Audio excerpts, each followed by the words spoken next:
Today, let's talk about triple C holders. How many people do you know that are deeply insecure and are grandiose and very controlling and paranoid and self-entitled and did I mention arrogance? I hope so. And lacks empathy. Of course, there's someone who has one or more of those that you know. Well, today I'm talking about someone who holds all those. Welcome, Ghetto Nubians. Welcome back to the Ghetto Planet. And please, as per usual, in the Venge, Abangoza, Hula Bule, and Mix and Match of our channel, please do remember to subscribe, like, follow, and hit the notification button, and feel free to share. How many of us are actually certified to diagnose narcissists? Let's be honest.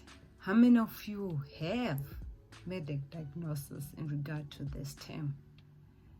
Be it to relatives, a boss, a partner, current or ex, and siblings or parents and relatives at large.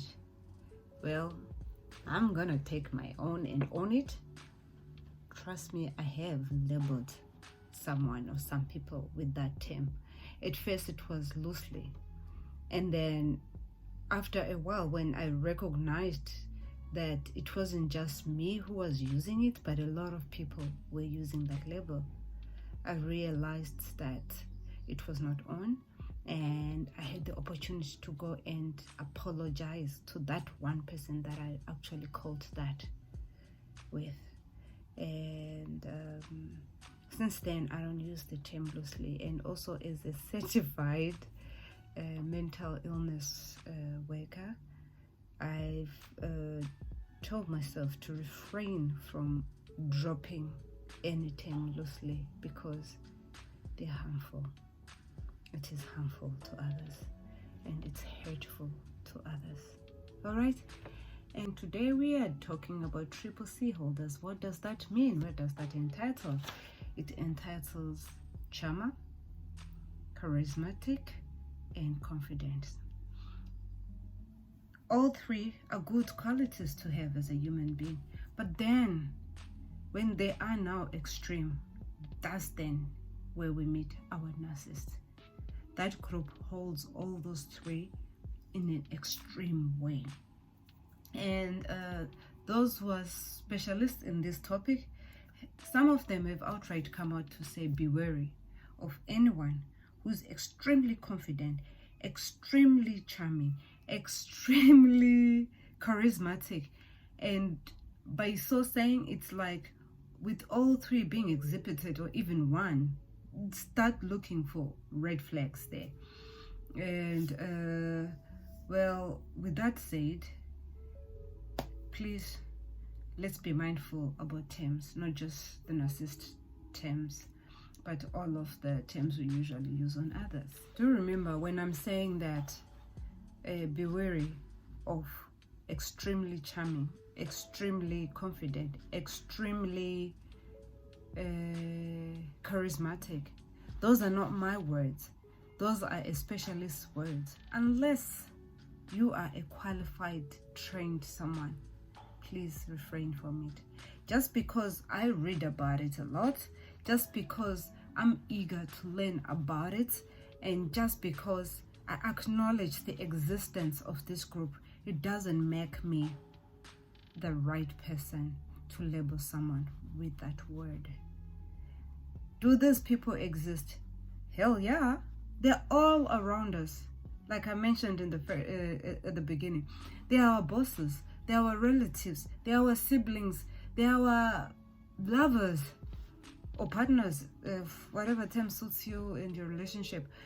And so of course at some point one might find themselves tempted to use that word. A narcissist has to hold all those things I mentioned, grandiose and self-indulgence, paranoid, controlling, lack of empathy, and insecure, and then that and more.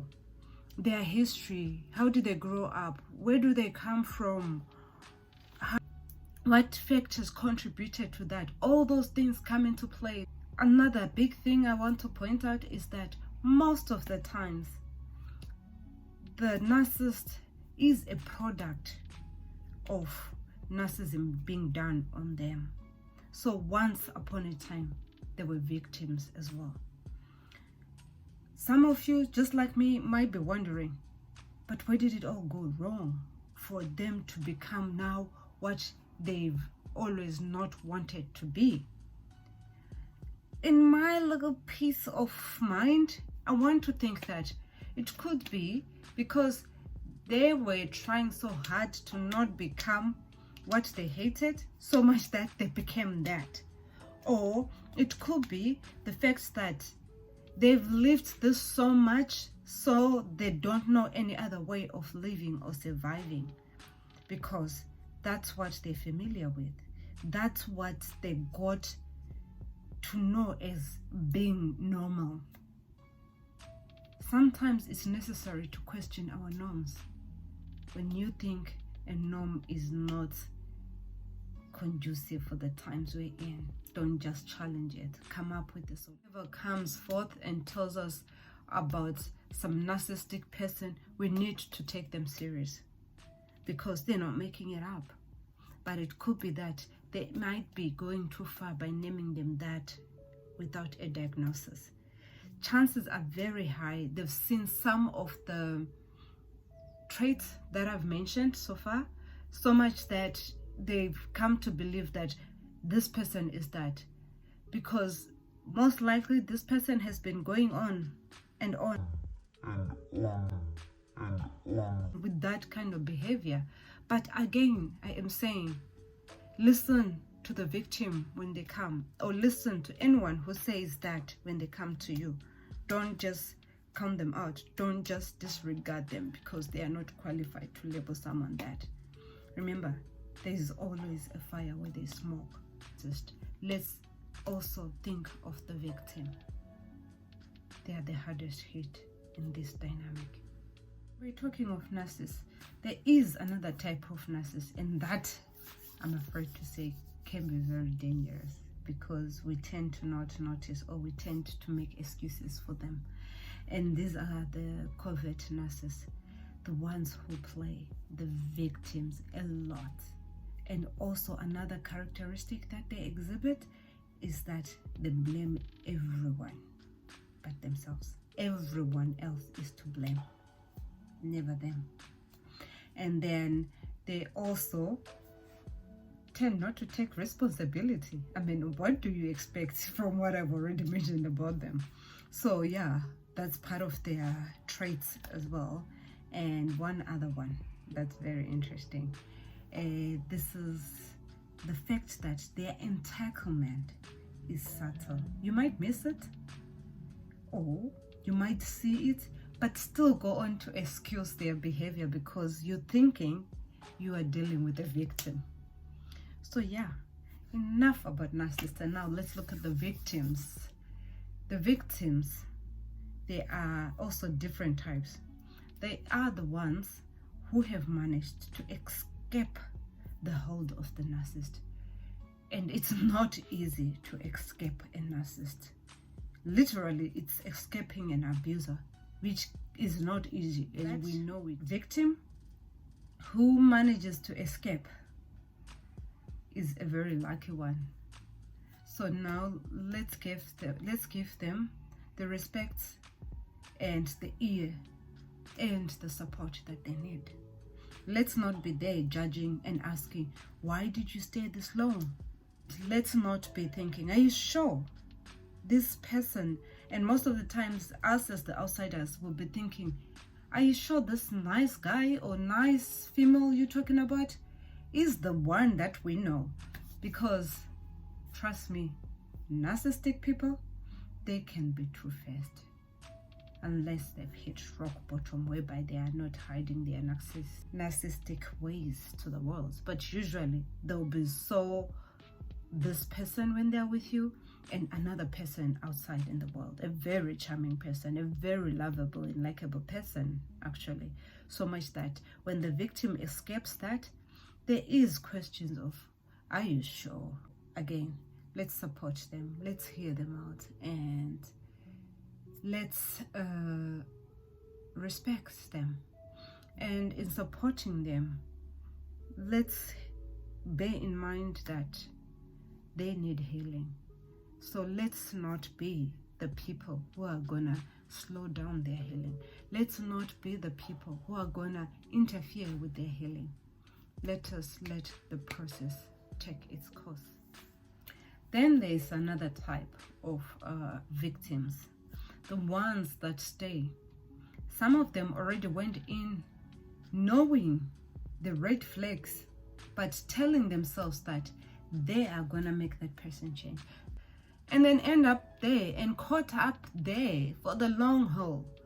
And once in there, it becomes hard to get out, because now they are even justifying the behaviors, the narcissist behavior, and justifying the love language of the narcissist, which is very toxic. But they are always finding reasons to excuse it, because they are still so in awe with that charming person they met, the charismatic person. And every time they get a glimpse of that person within the home or outside to strangers, they still feel that there is that person, and the little wrongs are little wrongs, and they will go away, so they stay. So yeah, that too is a victim. The staying one and the one who managed to live are victims to this big, painful, hurtful, and so self-absorbed person. I am signing out with this: let's stop labeling each other, because chances are high we are doing that to protect ourselves from ourselves, because we are those things, but now we feel better when we pass them on to others. And remember, do not label others, because we are striving for power or for betterment, because the world or the system has made us compete and fight against each other so much. And also, do not put people in those little boxes that you keep around your different departments in your head, just so that you can squash other people's spirits, just so that you can be the dog. And we also might end up as them that we're trying to avoid to be. Remember, some of those narcissist people were once victims themselves. The pain that they didn't work on, the pain that they didn't dissolve, the anger, the hurt, is what's keeping them striving in this group. And also remember, they have their own target groups that they know they can do all those things to, and also know that they can hold on to. They're all around us, and it's up to us to leave them and not stay, because really there is no other way of solving this except to leave. Rather run from that. It's not easy, and it's not going to be easy, but run if you can get out. And to all you out there who are faced with these scenarios, do not judge. Do not judge. And when you are lost of the right words to say, at least tell the person you love them, and tell them you're there for them. We are not qualified for some or most of the diagnoses we go around making. And with that, get on Nubias. Let's help those who are healing heal. And let's run from the narcissists. because just like addicts, they're never going to change. They're stuck with the demons. They need to fight those demons day in, day out. So once again, stop labeling each other. We are one. We are travelers together.